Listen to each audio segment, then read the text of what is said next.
At this point, it's hard not to laugh, not because it's funny, but because it's so absurd it borders on parody. The harder Prince Harry and Meghan try to live with intention, integrity and a sense of calm purpose, the more the remnants of the royal system seem to unravel in public. It's like watching a once powerful machine sputter and overheat simply because two of its former parts stopped cooperating. What we're seeing isn't outrage rooted in principle. It's panic. It's the flailing reaction of an institution that cannot stand the idea that relevance might exist outside its walls. There's something almost poetic about the irony here. An establishment built on inherited advantage, land ownership dating back centuries, and public deference by default now accuses two people of being disruptive simply because they choose to focus on service rather than spectacle. The accusation itself tells us everything we need to know. While palace aides obsess over choreography, hierarchy and optics, Harry continues to show up for veterans whose lives were permanently altered in service to their countries. Meghan continues to use her voice to uplift people who rarely, if ever, receive media attention. And the difference between those two paths couldn't be more revealing. On one side, you see wounded servicemen and women rebuilding confidence, identity and community through the Invictus Games, not as symbols, not as props, but as human beings with agency and pride. On the other side, you see anonymous briefings arguing about where someone stood on a balcony years ago, as if that somehow matters more than people sleeping in hospital corridors. Let's be honest with ourselves. This was never about etiquette. It was never about tradition. And it certainly wasn't about duty. This has always been about control. Harry and Meghan committed what the British establishment considers the ultimate sin. They declined to accept a predetermined role designed to benefit the institution at their expense. They refused to spend a lifetime absorbing criticism, smoothing over scandals, and serving as emotional insulation for a system unwilling to evolve. Worst of all, from the palace's perspective, they proved something dangerous. They proved that you can walk away from royal infrastructure and still be relevant, still respected, still impactful. Look closely at what Prince Harry actually does. Invictus is not a vanity project. It isn't a photo opportunity dressed up as philanthropy. It's a global framework that centres injured and ill veterans, people politicians love to praise in speeches but routinely abandon when budgets are drawn up. Invictus gives them something the system often fails to provide: visibility without pity, purpose without condescension, and community without conditions. There are no carriages, no titles demanded, no expectation of applause, just presence, consistency, and genuine commitment. Now compare that with the behaviour of those still operating under the working royal banner. King Charles is frequently portrayed as an environmentally conscious, empathetic figure, yet estates connected to the crown have generated enormous income by charging public services eye-watering fees for land use. At a time when healthcare systems are stretched to breaking point, when ambulances queue outside hospitals, money continues to flow upward to royal coffers. We're told this is tradition. We're told it's normal. We're told not to question it. But when Harry raises funds for veterans or speaks about mental health, suddenly the word political is thrown around like an accusation. Suddenly service becomes suspicious. Funny how moral outrage only activates when power is exercised outside approved channels. Then there's Prince William, endlessly marketed as the future, the reformer, the compassionate heir. He speaks passionately about housing insecurity and social responsibility. Yet reports from tenants linked to duchy-owned properties describe damp, mould-infested homes, freezing interiors, and conditions that would fail basic inspections anywhere else. These aren't isolated stories. They're patterns. It's difficult to take lectures on empathy seriously when the people paying rent to royal estates are living in conditions that undermine their health. It's even harder when vast tracts of land remain inaccessible to the public whose taxes and deference sustain the monarchy in the first place. And this is where Harry and Meghan expose the truth not through speeches, not through manifestos, but through contrast. They don't need to shout. They don't need to explain themselves.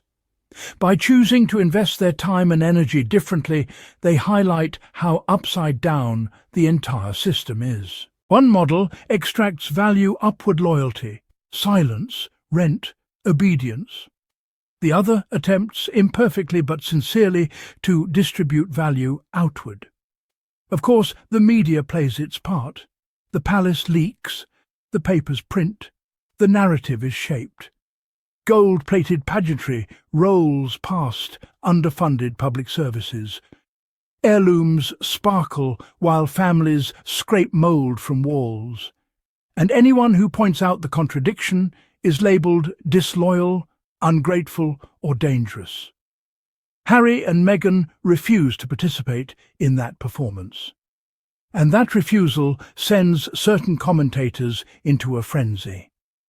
Because if people begin asking why a so-called non-working royal delivers more tangible impact than those still on the payroll, the illusion collapses. Take Meghan's support of small businesses. There is no obligation here, no funding stream, no ceremonial duty. She chooses to spotlight women-led, craft-based enterprises, businesses built on skill, care, and local labour. And, with a single appearance or mention, the trajectory of those businesses changes. Orders increase, jobs are secured, craftsmanship is preserved. This is influence without permission, impact without hierarchy, power detached from institutional approval, and that terrifies an establishment built on gatekeeping. Meghan doesn't need regalia to matter. She doesn't require a stage managed by courtiers. She shows up, lends attention, and steps back, allowing others to thrive in the space she helped create. That's not flashy. It's quietly radical. In a culture obsessed with rank, she uses influence laterally, not vertically. She redirects attention instead of demanding reverence. And every time she does, she exposes how unnecessary the trappings of royalty really are. Naturally, backlash follows. Online abuse surges, manufactured outrage trends. Familiar voices accuse her of betrayal, of ambition, of existing incorrectly. But let's be clear, the anger isn't about actions, it's about symbolism. Harry and Meghan represent a world where status isn't fixed at birth, where loyalty must be earned, where legitimacy doesn't come stamped with a crown. They disrupt a rhythm that has long gone unquestioned. Royals take, the press protects, and the public applauds on cue. By stepping away, they reveal how fragile that arrangement actually is. And despite the myths pushed by tabloids, they never turned their backs on the British people. Harry didn't stop caring about veterans because he crossed an ocean. Meghan didn't abandon British creativity because she stopped curtsying. The work continued, just without palace branding. The smear campaigns would have you believe they're bitter exiles plotting revenge from afar. The reality is far simpler and far more damning to the institution they left behind. They got on with meaningful work. Remember, Harry was designated the buffer from childhood, the spare, the shock absorber, the one expected to absorb criticism so others didn't have to. When he finally said no, when he chose survival over sacrifice, the response was ruthless. But instead of breaking, he built something new. A life where service isn't performative, where charity doesn't require inherited authority, where compassion exists without choreography. And that more than any interview or book is what infuriates their critics. The palace can cling to tradition. The media can churn out narratives until credibility runs dry. But the contrast is already visible. On one side, extraction, entitlement, and a system designed to normalize it. On the other, veterans finding purpose, small businesses finding customers, communities finding support. One hoards, the other shares. Every time Harry stands beside an Invictus competitor, every time Meghan amplifies a maker or advocate, they remind Britain of something deeply uncomfortable for those in power. Grace doesn't need authorization, and influence doesn't belong exclusively to the crown. That's why the reaction feels so petty.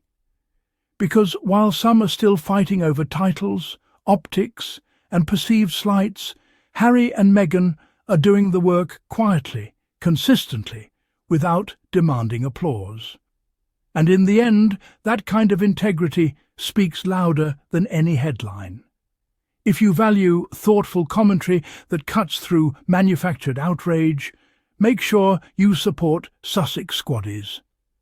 Like the video, subscribe to the channel, share it with people who care about truth over tradition, and help keep independent voices thriving. Because real service doesn't need permission, and neither does honesty.